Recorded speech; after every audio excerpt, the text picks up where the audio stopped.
O áudio que vocês vão ouvir agora é parte do podcast Xadrez Herbal. Caso vocês queiram ouvir mais sobre esse assunto e outros temas de política internacional, é só ir em xadrezverbal.com. Bem, agora vocês ficam com um match no qual eu e o Felipe daremos um giro pelo velho continente.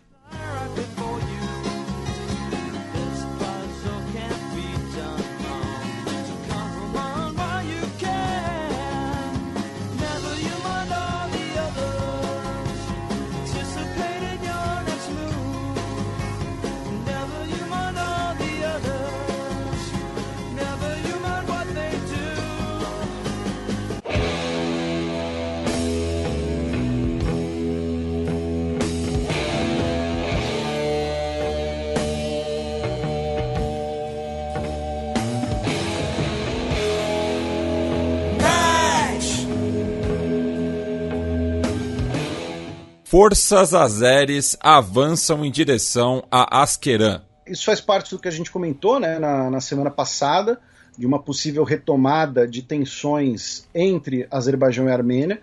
A gente comentou que o Azerbaijão talvez pudesse se aproveitar do fato da Rússia estar concentrada na guerra na Ucrânia, não poderia socorrer o seu aliado a Armênia. Inclusive, o governo armênio do Pashinyan também não é o governo, né, mais amigável à Rússia e mais próximo da Rússia. Então, tivemos essa semana mais uma denúncia de uma eventual violação por tropas do Azerbaijão das linhas que foram estabelecidas nas últimas conversas de paz mediadas justamente pela Rússia. Vamos lembrar que a Rússia tem 2.000 militares como parte de uma força de paz na região. Do Cáucaso, meu caro Matias, a gente vai para o meio do Mediterrâneo, né, para Malta, já que semana passada tivemos eleições para o Parlamento de Malta, no último dia 26 de março. Ah, Felipe, por que vocês não comentaram antes? Né? Teve um ouvinte nosso que comentou, que mora em Malta e perguntou. Infelizmente, a gente não comentou porque a gente não teria muito o que comentar sobre as eleições maltesas, tá? Antes das eleições. Né? Não é exatamente algo que a gente estuda ou acompanha muito, mas o Partido Trabalhista, né, foi o vencedor, com 55% dos votos, levou 38 assentos. Lembrando que Malta foi um protetorado britânico, então acaba tendo essa influência política, né, na própria terminologia dos partidos. Isso. E vai ter 38 assentos dos 67, então vai ter maioria. E em segundo lugar ficou o Partido Nacionalista Maltês, que é o partido mais à direita, o partido mais conservador, como o Matias falou, com 41% dos votos, levando 29 assentos. Então, esses são os resultados, e 86% do eleitorado compareceu, tá, para um total de 304 mil votos, né, ou seja, uma população relativamente reduzida. De Malta, a gente cruza para a Itália, com uma notícia do mundo bizarro, do mundo que estamos entrando, já que a administração da cidade histórica de Pompeia, né, do sítio arqueológico de Pompeia, vai colocar um cachorro robô para fiscalizar, para supervisionar, para inspecionar a cidade. Ele foi batizado de Spot, tá? E assim, quando você dá nome para um robô, é porque já começa a ficar muito complicado. Já está entrando muito em Exterminador do Futuro para minha cabeça. E ele vai tanto buscar problemas estruturais de segurança, quanto também vai conseguir inspecionar túneis que são usados por ladrões de relíquias arqueológicas. Tá? E tomara aí que todos os ladrões de relíquias arqueológicas, os túneis desabem na cabeça deles. Mas é porque eu não sou uma pessoa boa. E então vai usar aí um cachorro robô, vai colaborar com a segurança do sítio arqueológico de Pompeia. Tá? Essa é a notícia diretamente de 2022. Da Itália vamos para a França, né? Já que na outra semana, então agora a gente vai falar um pouco mais da eleição na Hungria, né? Mas na outra semana, dia 10 de abril, teremos as eleições presidenciais francesas, o primeiro turno, né? Já que tudo indica que teremos sim um segundo turno de eleições previstos para o dia 24 de abril. Tá? Nesse momento, o que as pesquisas apontam? As pesquisas apontam uma vitória relativamente tranquila, tá, do Macron no primeiro turno. Ou seja, o Macron, tudo indica que ele já está no segundo turno, com algo entre 25% a 30% dos votos no primeiro turno. As pesquisas também estão apontando, nessa última semana, que a Marine Le Pen conseguiu se consolidar como a alternativa da direita para o segundo turno, tá? Com algo entre 16% a 20% dos votos. O Mélenchon, né, da França Insubmissa, está em terceiro nas pesquisas, com algo entre 14% e 16% das intenções de voto, seguido do Éric Zemmour, que é o candidato da extrema-direita, ele é mais à direita que a Marine Le Pen, inclusive, vamos lembrar, né, que está aí na casa dos 10% da intenção de voto. Depois vem a Valérie Leclerc, do Partido Republicanos, que é o partido conservador tradicional da França, né, o principal partido conservador francês. Quando eu digo tradicional, não é nem tempo de existência, né, porque ele é relativamente moderno, mas ele é o sucessor, né, de partidos conservadores mais tradicionais franceses. E, finalmente, o Yannick Jadot, do Partido Verde francês, ali com algo entre 5% dos votos. Ou seja, nesse momento, sexta-feira, dia 1º de abril, tudo indica que os franceses vão vivenciar um grande déjà vu. Tá? Por quê? Teremos uma eleição em que o segundo turno será Macron e Le Pen, e aí os eleitores de esquerda e centro-esquerda vão votar no Macron para impedir uma vitória da Le Pen, como aconteceu na última eleição. Tá? Então, ao que tudo indica, é isso. As pesquisas, né, prevendo cenários de segundo turno, tá, ou seja, prevendo uma corrida entre Macron e Le Pen, colocam uma vitória do Macron com mais ou menos 55% dos votos. Porém, essa vantagem dele já foi maior. Ele já teve uma vantagem no começo do ano na casa de 60% dos votos. Tá? A intenção de votos do Macron tem diminuído, talvez por causa da guerra na Ucrânia. Porque o Macron foi o cara que tentou negociar até o fim, a gente falou isso aqui, que ele iria buscar um protagonismo político e diplomático até por causa das eleições, só que deu errado. Né? A gente está tendo guerra, está tendo destruição. Então parte do eleitorado pode ter olhado, o Macron tentou, mas não deu certo. Então, ou ele tentou porque ele é otário, ou ele fracassou. Então eu não vou votar num cara que ou é otário ou é fracassado. Então não vou votar ou vou votar na outra. Então pode ter essa relação direta. Né? Não é só uma relação de ganhos. Né? E em todos os outros cenários, contra o Zemmour, contra a candidata dos republicanos ou contra o Mélenchon, o Macron ganha de lavada.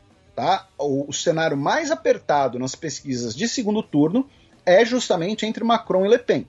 E, repito, o que tudo indica vai ser um grande déjà vu. Os eleitores dos partidos de esquerda, centro-esquerda, verdes, até mesmo eleitores do republicanos, vão, a contragosto, votar no Macron em rejeição a Le Pen. Né? E a gente falou isso na época. Pouquíssimas pessoas votam no Macron falando, putz, não, vou votar no Macron porque eu acho ele um cara assim, putz, acho ele incrível, acho ele bonitão, entendeu? Acho ele gatão e acho ele um baita governo, um baita líder político. Meu Deus, eu tenho que votar nesse cara. Ele não é tão mobilizador assim. Ele mobiliza alguns setores da sociedade? Sim, especialmente setores mais urbanos. Mas muita gente vota nele e votou nele e votará nele para não deixar a Marine Le Pen vencer. Tá? Então ele é o grande candidato da rejeição. E de certo modo, né, o Macron, ele é o grande... A direita e a esquerda, né? A direita e a esquerda. Ele é a grande inspiração da chamada terceira via aqui no Brasil. Né? Os adeptos da chamada terceira via, né, são as pessoas que sonham com o Macron aqui, que seria, em algum momento, Dória, depois seria o Eduardo Leite, enfim... Que é aquela coisa de a pessoa que não quer votar nem no candidato da direita, nem no candidato da esquerda. Então vou votar no Macron. É isso. Só que o Macron ele surge na França, ele é possível na França por cenários particulares franceses, como algumas questões que mobilizam muitas pessoas, como a questão de presença de pessoas de origem estrangeira. E quando a gente fala pessoas de origem estrangeira, não estamos nem falando da questão da migração, porque como a gente já explicou aqui várias vezes, o que falam de migração na França é um erro, porque muitas dessas pessoas são de nacionalidade francesa, descendentes de pessoas que eram submetidas ao Império Colonial Francês, na Argélia especialmente, mas em outros lugares também. Então, muita gente queria um Macron aqui no Brasil, né? O Dória é um grande admirador, deve ser um grande admirador do Macron. O sonho do Dória é ser o Macron, né? Mas isso ocorre devido aos cenários particulares franceses, né? E vai ser isso que vai acontecer de novo. Vai ter um monte de gente votando no Macron para não deixar Marine Le Pen vencer, né? Cruzando o Canal da Mancha, vamos até o Reino Unido, onde a polícia metropolitana, né, a polícia de Londres, distribuiu multas para 20 pessoas pelas festinhas, né, realizadas pelo Boris Johnson durante o Partygate, né, o Partygate, né, que ficou um pouco em segundo plano, né, devido justamente à guerra na Ucrânia e tal. A gente também comentou que o Boris Johnson também via o seu desempenho internacional em relação à guerra como uma maneira de tirar os olhos das festinhas durante o corona. Porém, agora 20 pessoas foram multadas, e o que isso quer dizer? Quer dizer que as investigações, que o inquérito continuam, tá? Então, a Polícia Metropolitana continua investigando as quebras de lei durante as festinhas dos Partygates. Outra notícia britânica. A gente comentou semana passada, ou retrasada, agora não me lembro, né, que aquela empresa P&O Ferries, que gerencia vários navios de transporte de passageiros, né, especialmente entre a ilha da Grã-Bretanha e a ilha da Irlanda, né, mas que demitiu todos os seus 800 funcionários para contratar 800 funcionários terceirizados num custo muito menor. E autoridades portuárias britânicas já confiscaram 2 navios da empresa, afirmando que eles não estão cumprindo os requerimentos de segurança. Tá? Um deles foi o Pride of Kent, né? O Orgulho de Kent. Foi o último que foi detido, dizendo que ele não estava cumprindo os requisitos de segurança.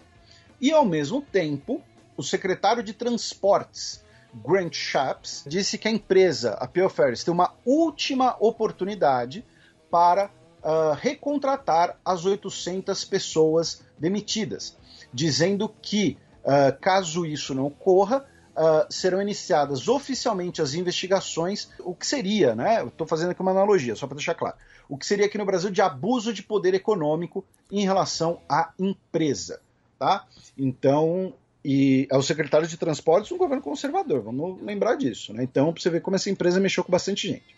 Do Reino Unido, vamos para a Suécia, já que uma ex-juíza da Suprema Corte sueca, que renunciou em fevereiro, ela foi multada em 50 mil coroas suecas, tá? O que vai dar aí mais ou menos uns 30, 40 mil reais.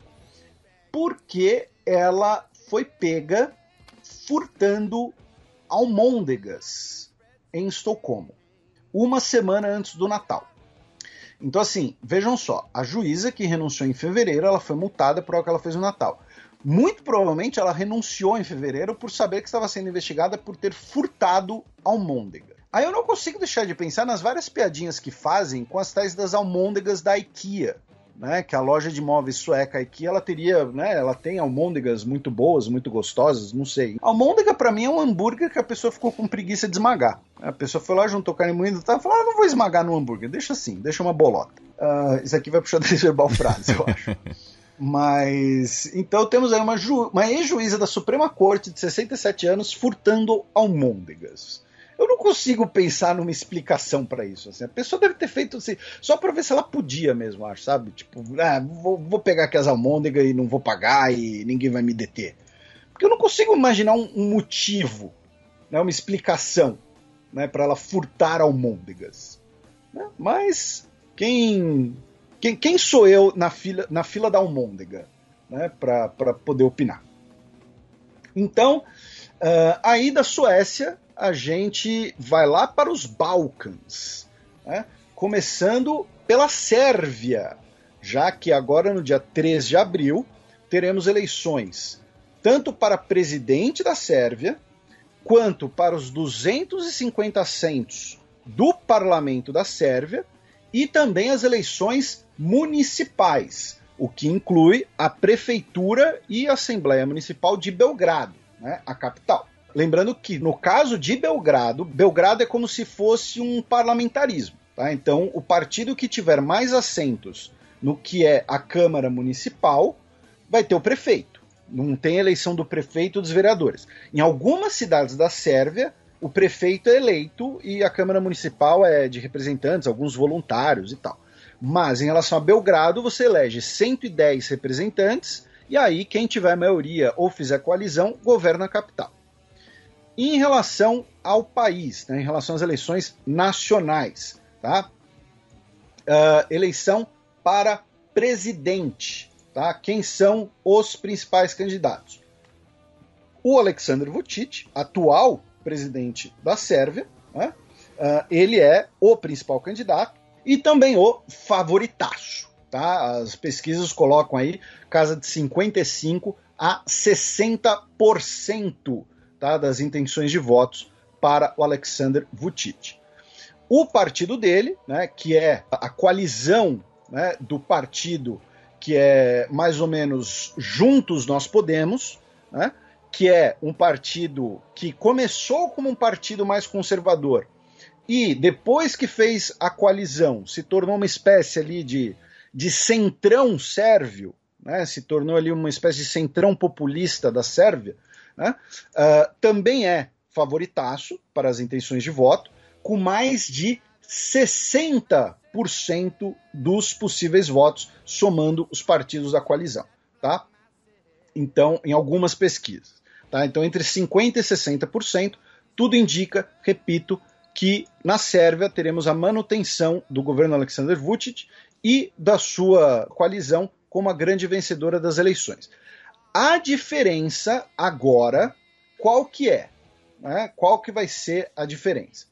Que, em segundo lugar, vai ficar a coalizão de Sérvia Unida. Atualmente, o segundo lugar é do Partido Social Democrata Sérvio, né, herdeiro do antigo Partido Socialista. Essa coalizão de Sérvia Unida já é uma coalizão de frente ampla, que vai desde a esquerda até a extrema-direita, tá? Porque o Partido Pátria está nessa coalizão. Tá? Que é o partido eu digo extrema-direita pelo caráter nacionalista, né? Especialmente pelo fato de ser o partido dos sérvios no Kosovo. Tá? É o partido que está tanto na Sérvia quanto no Kosovo. Então, é uma frente amplíssima que vai desde a esquerda com movimentos sindicais, o Partido Social Democrata, até a direita. E as pesquisas indicam, tá, que eles vão ter mais ou menos 25% a 30% dos votos. Ou seja, embora Aleksandar Vučić vá continuar no poder, o partido dele vai continuar centralizando o poder, é o grande partido, é o que domina a política sérvia, inclusive com denúncias de corrupção, de centralização da mídia, né, de uma mídia muito favorável. Agora, o segundo lugar vai ter mais força do que atualmente. Tá? Porque, repito, atualmente era o Partido Socialista Sérvio sozinho e agora eles estarão nessa coalizão mais ampla de Sérvia Unida com outros partidos, possivelmente vai aumentar a representação. E falando, né, em frente ampla, falando em articulação contra alguém que está no poder há muito tempo e um governo acusado, né, de centralizar a máquina pública em torno do governo, em torno de ideais, inclusive de propósitos partidários, teremos no dia 3 as eleições húngaras. Tá? Também teremos aquele referendo, né, sobre, entre aspas, ideologia de gênero, que a gente explicou na semana passada. E o que as pesquisas na Hungria estão apontando? Né? Estão apontando um favoritismo do Orbán e da coalizão do Fidesz. Mas, Felipe, e a frente amplíssima que foi formada, eles estavam disputando, né, cabeça a cabeça, né, e as pesquisas até algumas apontavam uma possível vitória da oposição, pelo menos em número popular, em números de votos, né? Lembrando que essa coalizão, Unidos pela Hungria, né, ou seja, também usando o termo Unidos, né, também não, porque da Sérvia se inspirou na da Hungria, que junta, né, o Partido Socialista, Partido Verde, Partido Liberal e também movimentos conservadores como o Jobbik. E o candidato é um conservador católico praticante, o Peter Markizai, que a gente criticou aqui semana passada, inclusive. Então, o que explica isso? Né, no começo do ano, as pesquisas estavam quase empatadas, tá? Com o Fidesz ali com uma pequena vantagem na casa dos 2%, 3%. No começo de março, essa vantagem estava em 5%. As pesquisas mais recentes já falam uma vantagem de 8% do eleitorado para o Fidesz, tá? Para a coalizão do Fidesz. Né? O Fidesz e o Partido Social Democrata, Democrata Cristão, quero dizer, que é um partido de bem mais à direita. Né? O que isso explica? O que explica isso? Muito provavelmente tem ligação direta com a guerra na Ucrânia. Por quê? Porque o governo Orbán, um governo muito próximo do governo russo, a gente vai até fazer mais um comentário sobre isso, o governo Orbán tem adotado, né, uma política de distanciamento da guerra. De falar, olha, a gente não vai se meter com a Rússia são nossos amigos, vamos receber aqui refugiados ucranianos, também vamos falar disso, mas não vamos deixar armas da OTAN passarem pelo nosso espaço aéreo, não vamos deixar de comprar o gás russo. Inclusive, vamos lembrar, 1º de fevereiro, o mês que começa a guerra, o Orbán estava na Rússia, quando ele assinou com o Vladimir Putin, né, um contrato para gás natural, né, bem mais popudo, válido por 15 anos. Tá? E para, salvo engano, 5 bilhões e meio de metros cúbicos ao ano. 1 bilhão a mais do que o contrato anterior. Então o Orbán falou, olha, a gente não vai se meter em guerra, a gente vai continuar aqui comprando gás da Rússia e ponto final. A oposição, até pela sua posição pró-União Europeia, falando, não, a Hungria tem que ter um papel mais firme contra a Rússia, sanções contra a Rússia, tem que interromper o abastecimento de gás, tem que rever essas posições por uma questão, inclusive, moral. Então a propaganda eleitoral do Orbán está sendo dizer o quê? Que o Peter Markizai é um belicista, que quer botar a Hungria numa guerra, que quer botar a Hungria num conflito, que quer fazer os húngaros sofrerem por causa de uma guerra externa, e mais que isso, que o Orbán está defendendo os interesses dos húngaros, ao manter o contrato de gás, por exemplo. Que, se não for o contrato de gás com a Rússia, o gás vai ser muito mais caro, e todo mundo vai ter que pagar, e todo mundo vai ter uma diminuição na sua qualidade de vida. Então, a retórica de que, olha, a oposição quer botar a Hungria na guerra, atendendo a uma política estrangeira, ou seja, falando, olha, ele está querendo obedecer os caras de Bruxelas, está querendo obedecer Washington, e botar a Hungria na guerra. Nós não. Nós queremos paz e gás.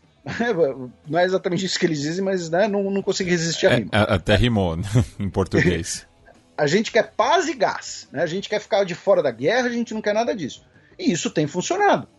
Repito, a vantagem do Orbán nas pesquisas está na casa dos 8%. E que, na prática, vai ser uma vantagem muito maior. Por quê?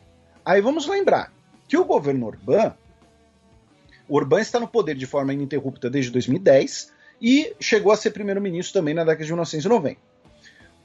A Hungria do Orbán é o terceiro país que mais recebe recursos da União Europeia.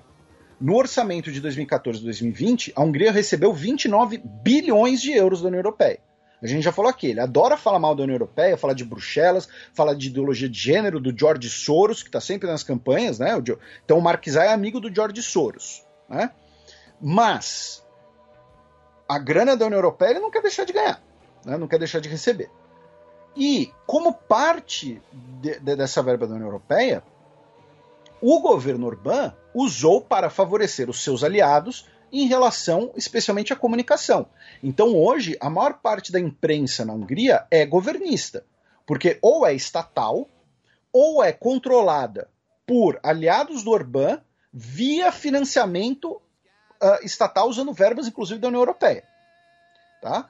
Então, junto com isso, com essa máquina pública a favor, a Hungria mudou as regras eleitorais em 2020, dezembro de 2020, porque o Orbán governa desde 2010 com super maioria. Ele tem mais de 2/3 do parlamento. Então ele consegue mudar a Constituição. A gente também falou isso, por exemplo, na época dos decretos de emergência e tudo mais. Então, como resultado dessa mudança eleitoral de dezembro de 2020, a vida dos partidos menores ficou mais difícil. Essa foi, inclusive, uma das razões da criação da coalizão de frente ampla, aglutinando diversos partidos. E das 199 cadeiras, 106 são decididas nos distritos eleitorais, ou seja, mais que metade são decididas nos distritos eleitorais. E quem desenha os distritos eleitorais? O governo do Orbán, que está lá há 10 anos. Então a gente tem um bom e velho gerrymandering, né? Aquele termo que vem da política dos Estados Unidos, que é quando um governo desenha o distrito da forma que lhe for mais benéfica, especialmente pulverizando os distritos na zona rural, onde o Orbán é mais forte. Né? Lembrando, a coalizão do Orbán não governa Budapeste. Então você dilui os distritos, né, de acordo, tentando descentralizar em relação às grandes cidades. Então, embora as pesquisas apontem que o Orbán vai ter aí 8% a mais dos votos do que o seu adversário, vai ter por volta de 50% a 51% do voto popular, ou seja, pouco mais da metade, corre o risco, na visão da oposição, do Orbán brigar pela supermaioria de novo. Porque o cálculo de distritos, o cálculo de assentos, coloca que o Orbán vai brigar na casa dos 120 a 130. E a supermaioria é 133, 2/3. Então, a oposição já se conformou que, a parte da oposição, pelo menos, já se conformou que eles não vão brigar pela eleição. A briga deles é para evitar que o Orbán continue com uma supermaioria, com uma maioria de 2/3. A última esperança, entre aspas, da oposição é ter um comparecimento eleitoral recorde, ou seja, muita gente que não vota, muita gente que não se pronuncia, decida votar contra o Orbán. Mas se a gente pensar que na última eleição a gente já teve um comparecimento de 70% do eleitorado, e mesmo assim o Orbán ficou com supermaioria, mesmo essa esperança da oposição não faz muito sentido. E claro, isso quer dizer então que qual era a grande cartada da oposição? Era culpar o Orbán pela pandemia, pelo mau gerenciamento da pandemia. A Hungria teve 4.728 mortes por milhão. É o quarto país com mais mortes, proporcionalmente falando, em números oficiais, do mundo inteiro. Tá? Do mundo inteiro. É o quarto país proporcionalmente com mais mortes.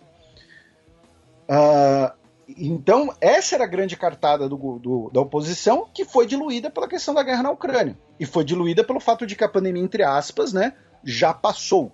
Né, já estamos num período de normalização.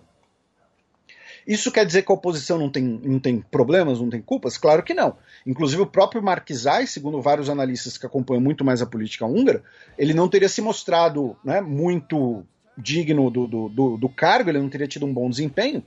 E uma coisa interessante, que aí é um palpite, né? Depois do resultado das eleições, a gente vai começar um verdadeiro fogo amigo na Hungria, com um querendo culpar o outro, né? Já querendo cavar uma vaga, já querendo ver quem vai ser o líder da oposição na próxima eleição. E aí o favorito é o Karasony,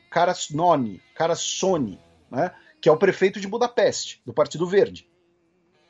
Então, não quer dizer que você criar uma frente ampla desse tamanho, fazer ela funcionar do dia para a noite, não é simples, não é fácil. Né? Então, também tem isso, a oposição também tem responsabilidades. Mas é o que tudo indica, o Orbán vai vencer com tranquilidade as eleições e a briga vai ser se ele vai ter ou não, vai manter ou não a supermaioria. Tá?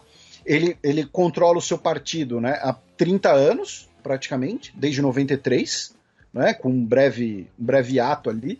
Então ele é uma figura que já centraliza muito poder na Hungria. Se ele tiver mais 4 anos de supermaioria, ele vai poder basicamente fazer o que ele quiser. Né? E isso não é saudável em país nenhum, né? Em governo nenhum.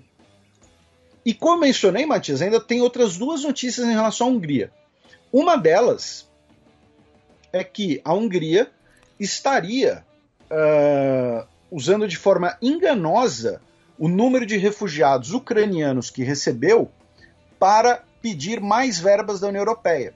Segundo o governo húngaro, 540 mil ucranianos, tá, teriam chegado no país vindos da guerra.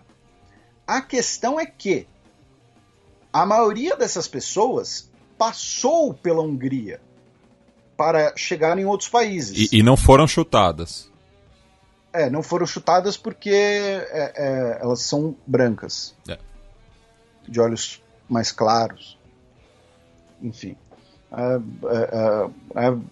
Os nossos ouvintes mais antigos pegaram a sua referência. E, segundo os dados da União Europeia, apenas 8 mil ucranianos pediram por permanência na Hungria. Ou seja, a maioria foi para a Hungria, fugindo da guerra, claro, e a Hungria, ainda bem que os recebeu, mas da Hungria foram para outro lugar. Então, mas a Hungria estaria usando o número inflacionado, o número de entradas, como se fosse o número de permanências para solicitar mais verbas da União Europeia. E a outra notícia é que o Direct 36, que é um dos poucos veículos de oposição ao Orbán na Hungria, tá? Soltou uma matéria investigativa anteontem, afirmando basicamente que o Ministério de Relações Exteriores da Hungria é completamente controlado pela Rússia, completamente hackeado e influenciado pela Rússia. Tá? É uma matéria bastante extensa, tá? Vocês ficam à vontade para ler, tem a versão em inglês, tá? Inclusive mostrando documentos, no caso os documentos estão em húngaro, tá? Mas é o Direct 36, tá? Direct com K, tá? Direct36.hu. E antes que alguém comente, né? Sim, um dos principais financiadores do site é a Open Society, que é a filantropia do George Soros. Né? Então, por isso que o Orbán não deve gostar muito de George Soros também. Né? Além, óbvio, das teorias de conspiração e do antissemitismo que fica embutido nessas críticas, né? Especificamente aí. Vejam só, né? A gente sempre tem que lembrando que bilionário. E sempre lembrando que o George Soros é de origem húngara também.